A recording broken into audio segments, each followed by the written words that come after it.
Welcome back to my YouTube channel. So for today's video, sorry guys, medyo maingay. Nagtitis-tis kasi sila asawa. So yun nga, for today's video, maaga pa, mga 7 pa lang. Samahan nyo kami ni Clark dahil magpapa-inject siya guys. And bago ko tapusin tong vlog na to, ipapaliwanag ko sa inyo kung bakit o kung para saan yung pag-inject sa kanya. Yun medyo hinahapo talaga ako magsalita guys kasi hinita talaga ako. Pero gawin natin yung mga kailangan natin gawin. So yan, nakaligo na ako. As you can see, magbibihis na lang kami ni Clark. And then, samahan nyo kami sa pag-alis namin.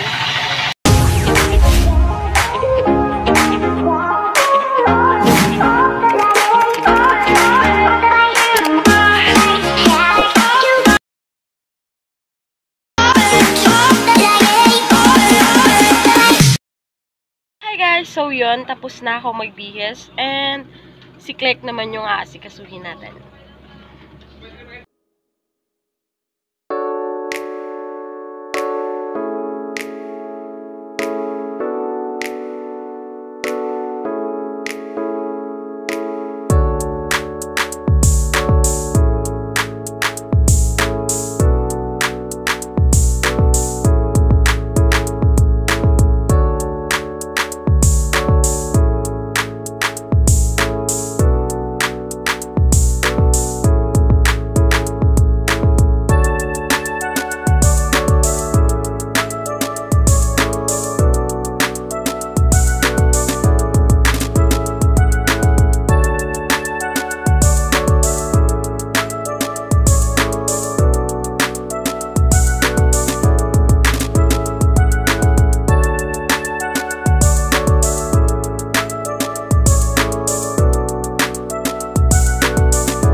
So yan, paalis na kami. Actually nasa labas na si Clark. Pababa na lang ako. Ayan. So yan. O diba? Mukhang sleeper. Ang init guys. Kunin ko lang yung ipit ko.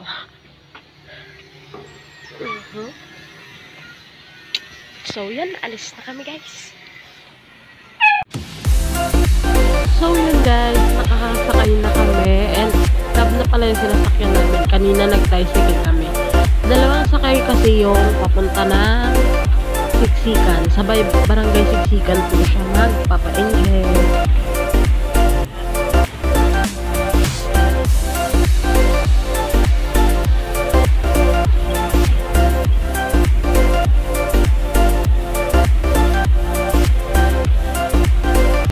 So, yan guys, waiting na lang kami. Napasa ko na yung record ni Clark and naghihintay na lang kami na tawagan kami para maturukan siya ng gamot. Clark.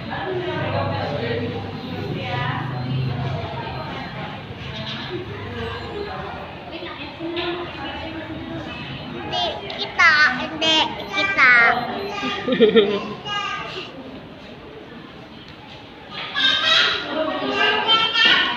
Bakit po ginaganyan?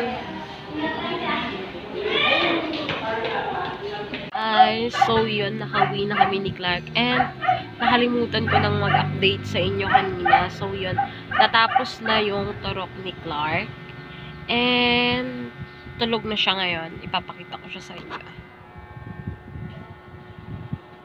Tcharan! Diba? Tulog na siya dahil nakakain na rin kami.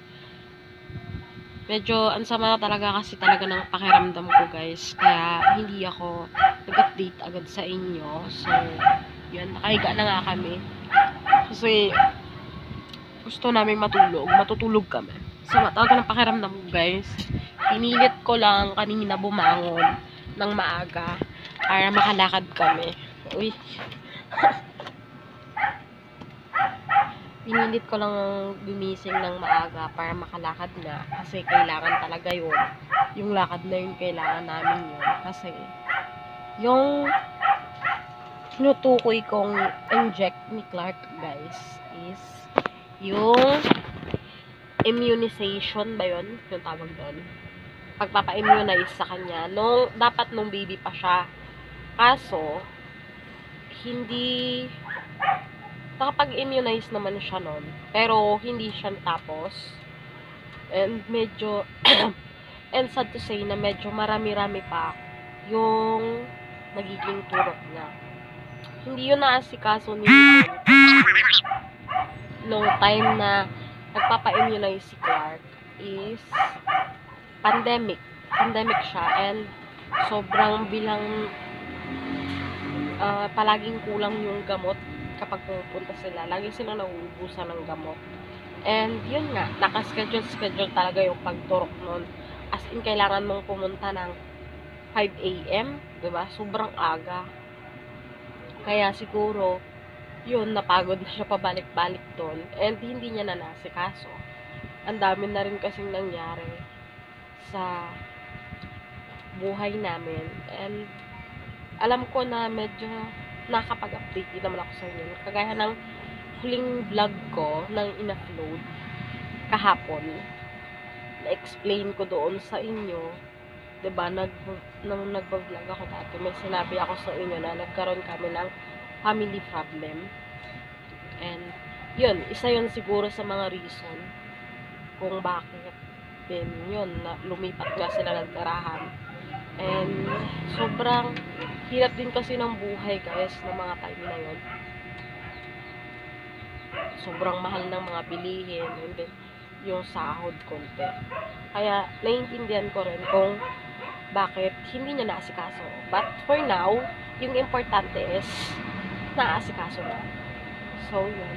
Gusto ko siyang matapos. Kaya kahit na masama yung pakiramdam ko talaga, hindi pa ako nakaka-recover sa hika ko. Sinumpong kasi ako ng hika ko, guys. Tinrangkaso din ako. Ngayon, pagaling na rin naman yung trangkaso ko. Hindi na masyadong ganun kagaya kahapon. Kaya ko na ngayon. Pero masama pa talaga pakiramdam ko. And kailangan pa talaga ng pahinga. And yun nga, nakakalungkot lang kasi ngayon na pakiramdam ko medyo nag-okay na ako. Hindi na ako kagaya kasing lala ng kahapon. Si asawa naman yung sumasama ang pakiramdam. And yun, mamaya bibilihan na lang natin siya ng gamot at kain. So, yun. Yun yung update ko sa inyo sa immunization ni Clark. And hindi ito yung huling beses na pupunta kami doon. Dahil next month, pupunta ulit kami doon. And try ko ulit na mag-vlog para updated naman kayo sa nangyayari kay Clark. Tignan nyo naman, guys. Ang sarap na tulog. Ano pala, guys, tawag nito, isang turok lang yung tinurok sa kanya. And yung pinapatak sa dila, sa bunganga, sa bibig, basta yun, yung pinapatak para daw yun sa polio. And then yung tinurok naman is sa tigdas. Buti nga hindi na kami masyadong sinermonan and siguro naintindihan din naman nila. So, yan. Dito ko na tinatapos tong vlog. Thank you sa ating 89 subscriber. Yes, guys. Kaka-upload ko lang kahapon ng vlog. And, alam ko na sabi ko doon is 87 subscriber. So, for now, chinek ko siya. Meron na tayong 89 subscriber. So, yun. Thank you so much, guys. Thank you sa pag-support sa aking YouTube channel. Please, huwag sana kayong magsawang panoodin yung mga vlog namin. Yan.